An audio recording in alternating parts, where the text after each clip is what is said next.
వర్గీకరణ విషయంలో పాపం మన కృష్ణమాదిగా చెప్తే పాపం పొయ్యి పెట్రోల్ పోసుకొని మలమల మాడి చచ్చిపోయిరా, మలమల చచ్చిపోయినరు. నేను చూశాను, నన్ను చూడంగానే ఏడ్చారు పాపం. ఆ మలమల మాడినటువంటి దృశ్యాలు, వాళ్ళు చనిపోయిన దృశ్యాలు నా కళ్ళ ముందు ఇప్పటికి తిరుగుతున్నాయి. వాస్తవంగా చెప్తున్న, వర్గీకరణ తెల్లారి రేవంత్ రెడ్డి గారు వాళ్ళ పరిష్కారం చేస్తాడనుకున్నా నేను. కానీ అది కఠిన హృదయం ఉన్నట్టుంది. రేవంత్ రెడ్డి ఆప్షనాలు ఎంతో మందికి ఇచ్చారు. మీరు కోట్ల రూపాయలు పనికి మాలోకి ఇచ్చారు. ఈ జాతి కోసం ప్రాణం ఇచ్చి త్యాగం చేసిన ఆ మహనీయులకు మనిషికో ₹1 కోటి వాళ్ళు చావటానికి ఇవాళ రేపు అన్నట్టున్నారు. ముసలోళ్ళు అయిపోయారు, వయసు వచ్చిన కొడుకులు చచ్చిపోయారు.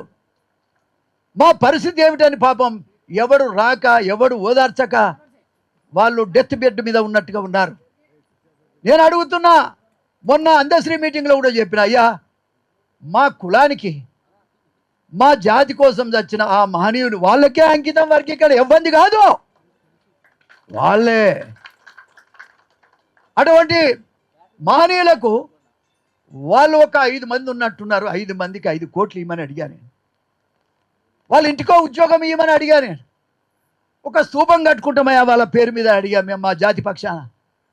అన్ని కులాలకు స్థలాలు ఇచ్చారు. ఈ మాదిగ కులానికి ఒక 10 ఎకరాలు ఇవ్వండి, ఇవాళ మాదిగ భవన్ కట్టుకుంటామని కూడా అడిగా నేను. ఇవన్నీ చేయలేనియా? చేయలేనియా ఇవి? ఒక్క నిమిషం పని ఇది.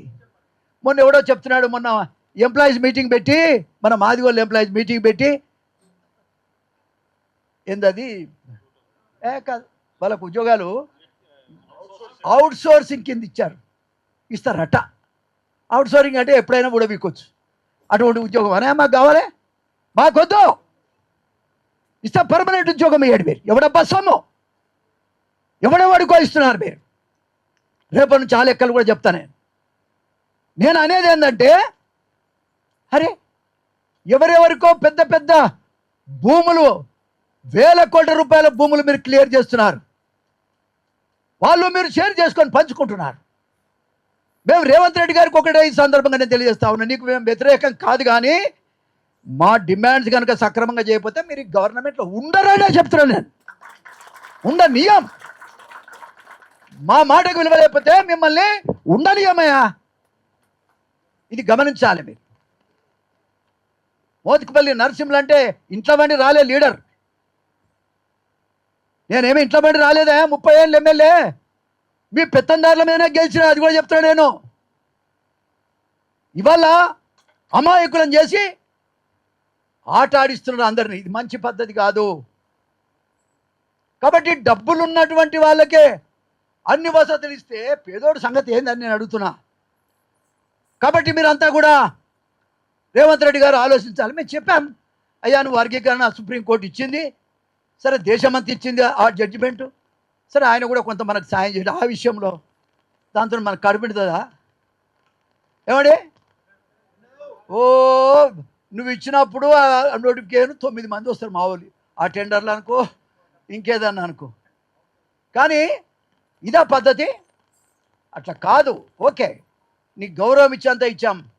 ఇక ముందు మా సమస్యలు, మాకు చట్టపరమైన సమస్యలు, మాకు అన్ని రకాల సమస్యలు పరిష్కారం చేస్తామని మాదిగల మీటింగ్ పెట్టి నువ్వు ఓపెన్గా ఎందుకు ప్రకటిస్తలేవు అంటే బట్టికి భయపడుతున్నావా? బట్టికి ముఖ్యమంత్రి గారు భయపడుతున్నాడు. ముఖ్యమంత్రి గారు ఒకరోజు ఏం చెప్పిండంటే, ఎన్నికలైనాక మాలోళ్ళకే ఈ టికెట్లు ఇచ్చిన మాది వాళ్ళు ఓడించలేదు కదా అంట. ఎంత అవమానమే సప్లయరు, ఎంత అవమానం. ముఖ్యమంత్రి అనే మాటేనా ఇది? మరి ఎవరికి భయపడుతున్నారు మీరంటే బట్టి విక్రమార్కకు భయపడుతుంది. అంటే ఇది బట్టి విక్రమార్క పరిపాలన అయితే నీ గవర్నమెంట్ ఒక్క నిమిషం కూడా మాకొద్దు, ఒక్క నిమిషం కూడా మాకొద్దు. నీవు పరిపాలిస్తున్నావు అనుకొని ఇంతకాలం 2 ఏళ్ల నుంచి మేము ఎదురు చూసాం, కానీ నీ దీంట్లో ఏమీ లేదు, నీ వల్ల ఏమీ కాదు. కాబట్టి పరిపాలనే బట్టిదైనప్పుడు, వెంకటస్వామి కొడుకుదైనప్పుడు, వర్గీకరణకు వ్యతిరేకంగా పెద్ద పెద్ద మీటింగులు పెట్టిన వాళ్ళ మాట మీరు వింటే ఇక మాకు న్యాయం ఎక్కడ జరుగుతుంది? సప్పుడు చేయరేమయ్యా? రేపటి నుంచి వీధి పోరాటాలు చేస్తాం, మీరు తీగిపోయేదాకా చేస్తాం, మీరు తీగిపోయేదాకా చేస్తాం పోరాటం, అది కూడా చెప్తున్నాను నేను. కాబట్టి ముఖ్యమంత్రి గారు మీకు ధన్యవాదాలు చెప్పాం. ఇగో ఇవాళ కూడా మేము పోస్టర్ వేసినా కూడా మా నియత్ తప్పకుండా ముఖ్యమంత్రి కాబట్టి, మొన్న ఓటు కూడా మేము వేసాం కాబట్టి, మోత్కుపల్లి నరసింహులు గారు నువ్వు గెలవాలని అనుకున్నటువంటి పరిస్థితుల్లో ఇవాళ నీ బొమ్మ కూడా మా వాల్ పోస్టర్లో వేసుకున్నాం. కానీ వేసుకొని భయపడి కాదు, మా నియతి. కానీ ఎంతవరకు నియతి అంటే మాకు మేలు అయ్యేంతవరకు, మా మేలు జరగకపోతే మాత్రం మేము ఊరుకునే ప్రశ్నే లేదని ఈ సందర్భంగా చెప్తున్నా ఇవాళ. కాబట్టి మీరంతా కూడా దయచేసి మీరు ముఖ్యమంత్రి గారు ఆలోచన చేయాలి, మాదిగల మీటింగ్ పెట్టాలి, మా సమస్యలు పరిష్కారం చేయాలి. ఏమో రెడ్లకు ఉంటుంది భవన్, కమ్మలకు ఉంటుంది భవన్, ఏమయ్యా వెలమలకు ఉంటుంది భవన్. ఎవడు అధికారంలోకి వస్తే ఆ కులం బ్రహ్మాండంగా బలిచిపోతున్నది. ఏమయ్యా సబ్డియరు? రెడ్లు అధికారంలో ఉన్నారు స్వతంత్రం వచ్చినప్పటి నుంచి, వాళ్ళు ఫుల్గా బలిచిపోయి ఉన్నారు ఈ రాష్ట్రంలో. కమ్మోళ్ళు వాళ్ళు బ్రహ్మాండంగా బలిచిపోయినారు. నిన్న మొన్న వెలుమోళ్ళు వాళ్ళు బ్రహ్మాండంగా బలిచిపోయినారు. అధికారం అంటే ఏందో మీరు అర్థం చేసుకోవాలి.